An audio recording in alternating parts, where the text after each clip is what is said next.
If you are joining us today for this assignment, number 3, a bit of a recap on yesterday. Yesterday, we talked about the fastest way to get to 7 figures is by focusing by one simple question.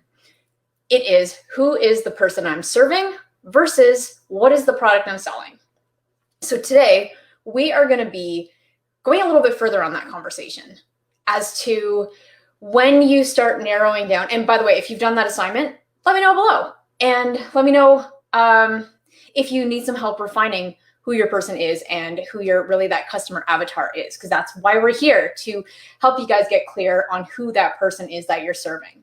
So once you get through that, today's assignment is really taking this a step further.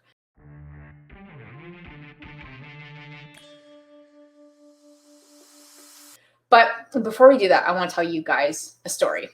Yesterday, I hosted a Q4 planning workshop for our Scale Mastermind members.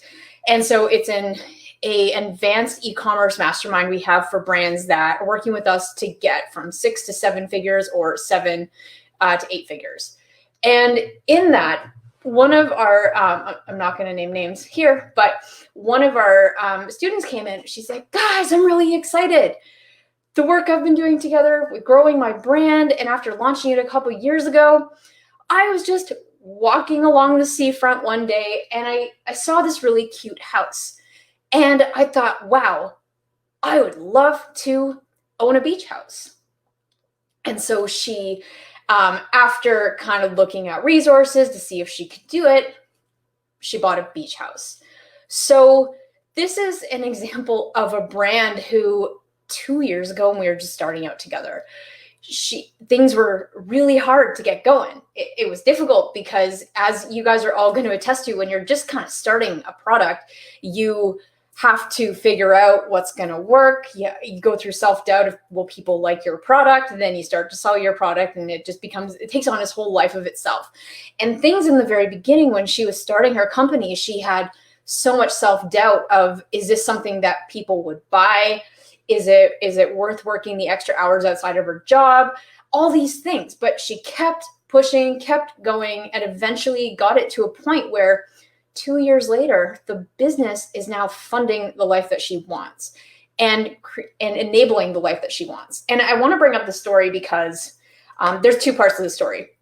First thing is that where you guys are right now, I just got off a call with another entrepreneur and she's like, is it normal to feel this anxious and to doubt myself this much in the beginning? And I'm like, heck yes. Because the reality is that when you're just getting started, if you're not feeling that knot of anxiety and wondering if you're crazy to start an e-commerce company and do something you've never done before, if you don't feel that, it means you're not playing big enough. But the other side to this is that when you are feeling that anxiety and you just push through it anyway, and you get through the difficult first 12 months of all the revenue you get, all the profit you get, you put back in inventory, and you're working the long hours and you're building something and you're going through that self-doubt. What you don't see in the beginning is the other side of breaking through that and hitting 7 figures and starting to make money and starting to look at goals outside of business. And that is something that we as entrepreneurs can literally create the life that we want.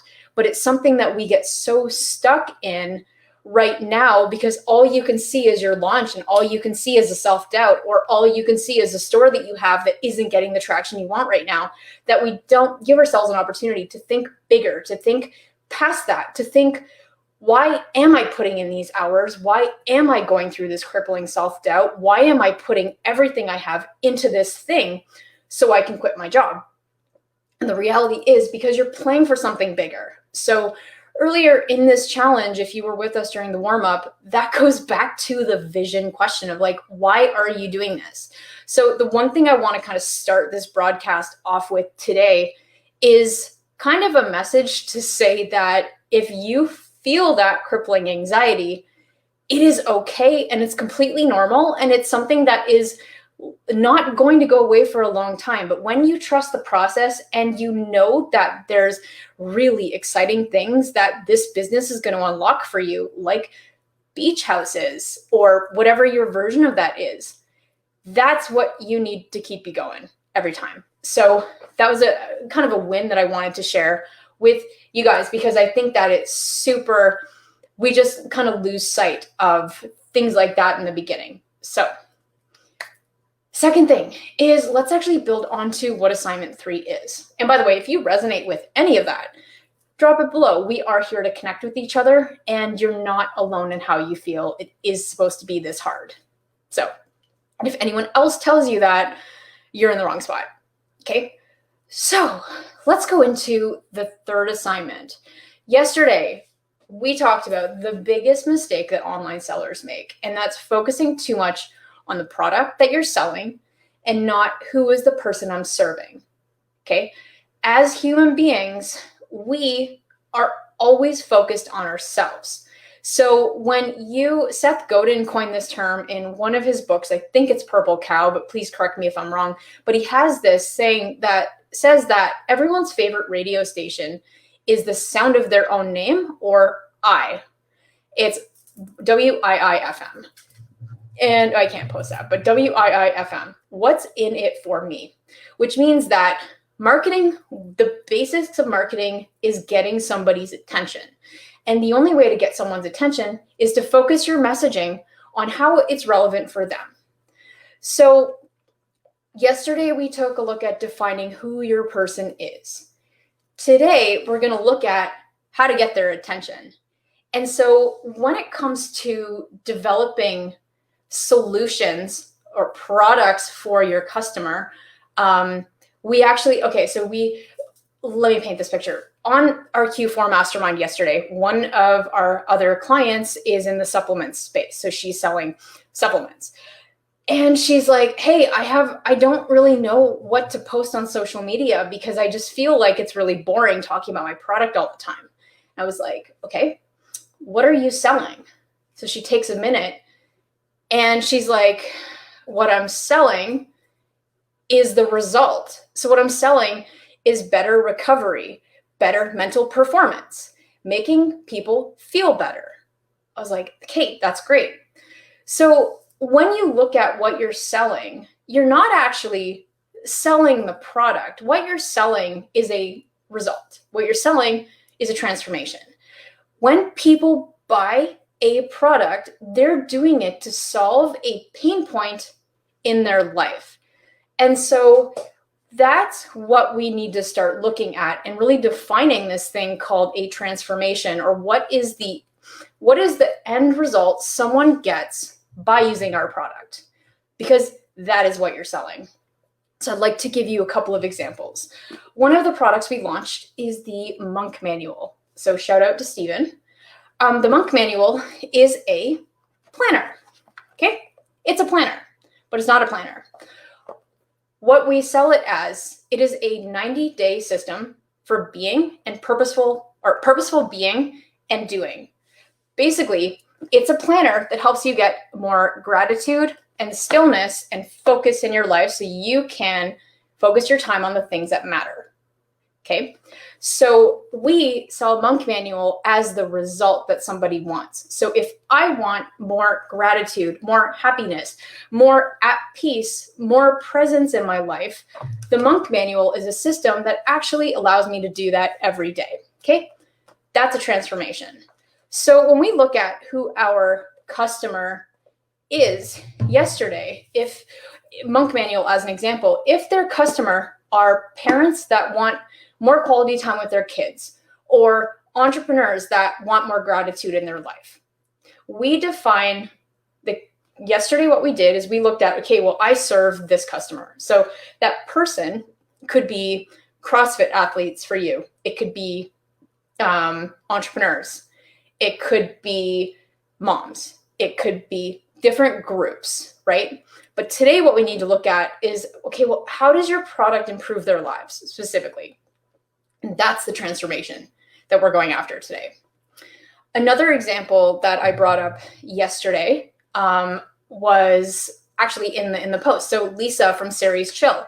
Lisa has developed a line of breast milk chillers that allow working moms to still breastfeed and store their breastfeed and pump as they go throughout the day, and then bring home breast milk that is still usable by kids. And when Lisa was talking on a call yesterday, she's like running through some of the new products they're bringing to market. And what she was saying was like, okay, great. So, you know, the new chiller is great for X reason, but then we've launched this thing because I've found that moms struggle with this very specific thing. So I've developed this thing to help them solve that problem.